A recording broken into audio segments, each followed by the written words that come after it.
urbaines ne décolèrent pas, elles ont à nouveau barricadé la voie ce vendredi matin. La tension est vive dans la commune. Les populations réclament leur fils Pierre Urbain Danivor vivant sain et sauf. Elles menacent par ailleurs de passer à la vitesse supérieure si le gouvernement reste sourd à leur message. Reportage. Toutes les issues de ces dans la commune de Kouyobe sont restées bloquées. Vendredi matin, les manifestants qui se sont levés très tôt, à 4 heures d'après des témoignages, ont paralysé tout déplacement à travers l'arrondissement. Ceux qui ont cru pouvoir échapper aux barricades érigées sur l'axe comme Lokosa en contournant par Bopa et Posotomé ont dû déchanter. Les frères de Pierre Urbain Danivor l'avaient prévu et attendaient de pied ferme à hauteur de Zungbonu. Sur les 10 commandements écrits qui font office de motion, le deuxième point résume à lui seul le mobile de cette agitation. C'est réclame son fils qu'il croit fermement encore en vie. Et s'il était advenu le contraire, les manifestants recommandent. Faire ressusciter Pierre Urbain Danivor s'il était effectivement mort. Laissez le charlatan s'exprimer librement devant les médias.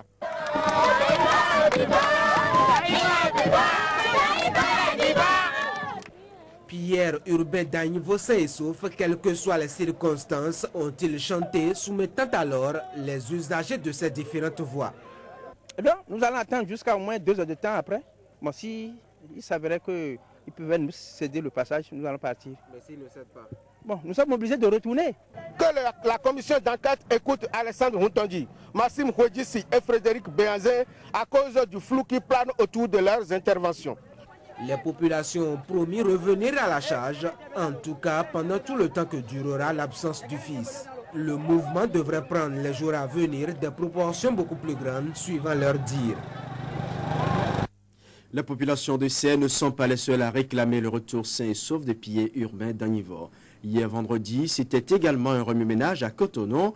Militants et responsables des centrales syndicales sont descendus dans les rues de la capitale économique pour dénoncer le clair sombre autour de l'affaire disparition de Pierre Urbain Danivor, cadre du ministère des Finances.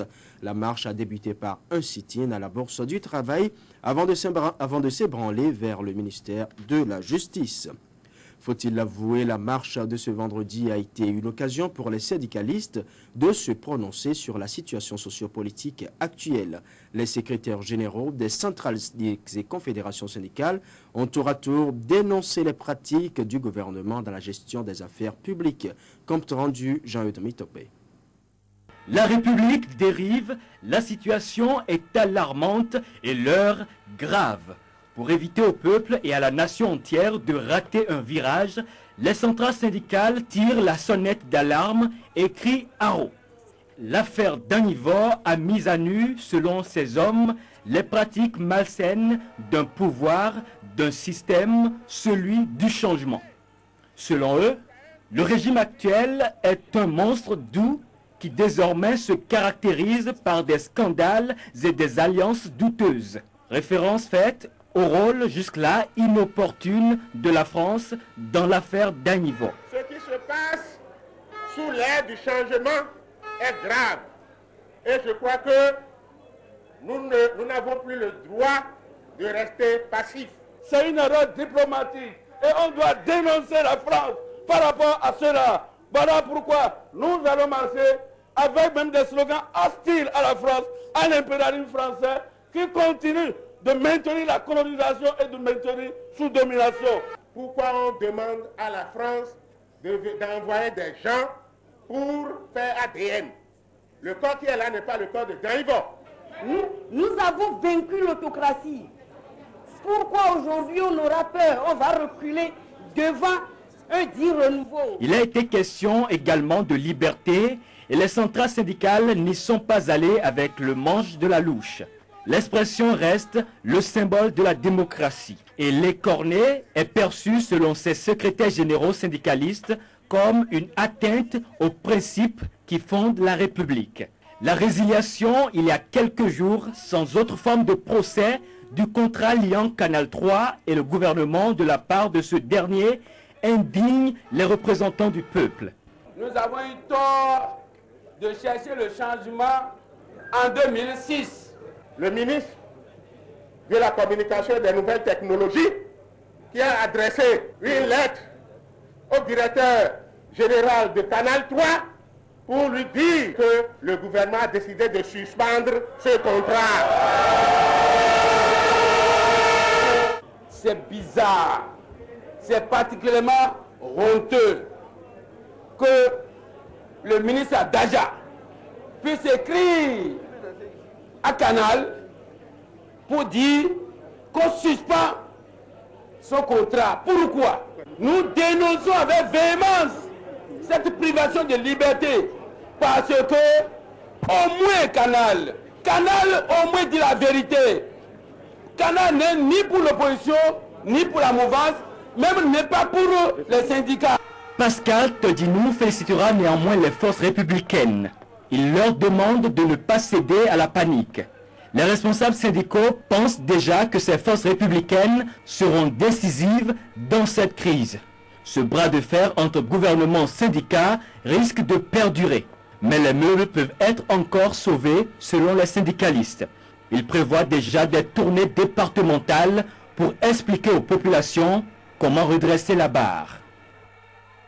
L'épineux dossier pillé urbain d'Anivo était également au cœur d'une conférence de presse organisée ce jeudi par les membres de la coalition ABT 2011.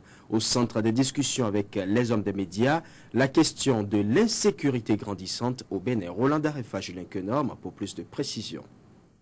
Face aux professionnels des médias, le trio Jean-Gontran Kenom, Jean Oudjo et Joseph Adiovi aborde l'un des sujets qui a alimenté le développement des récentes actualités nationales. La disparition de Pierre Urbain d'Anivo a provoqué dans l'opinion publique et au sein de la famille ABT des interrogations multiples, encore non élucidées. La goutte d'eau qui a fait déborder le vase, selon les conférenciers, est relative à l'exhumation du cadavre présumé de Pierre Urbain d'Anivo. La coalition ABT 2011 s'indigne de la légèreté avec laquelle un tel dossier qui a rapport à la vie d'un citoyen est traité. Les contradictions aveuglantes que révèlent les circonstances et l'absence de précaution de l'annonce de l'identité supposée du cadavre retrouvé dans le quartier de Ouomé renforcent le sentiment d'un amateurisme dans la conduite du dossier de cette disparition et, en conséquence, les soupçons qui continuent de peser sur la responsabilité des pouvoirs publics. Personne ne peut faire le bonheur des Béninois et Béninoises à leur place. C'est pourquoi la coalition ABT 2011 invite tout le monde à se tenir debout comme un seul homme pour faire échec à toute manœuvre visant à mettre à mal la sécurité au Bénin. Si nous avons lutté et avons renversé des pouvoirs, certains pouvoirs, et que nous avons tenu la conférence des forces vives de la nation pour dire que plus jamais ça, si quelqu'un veut apporter cela, il faut qu'il vous trouve sur son chemin.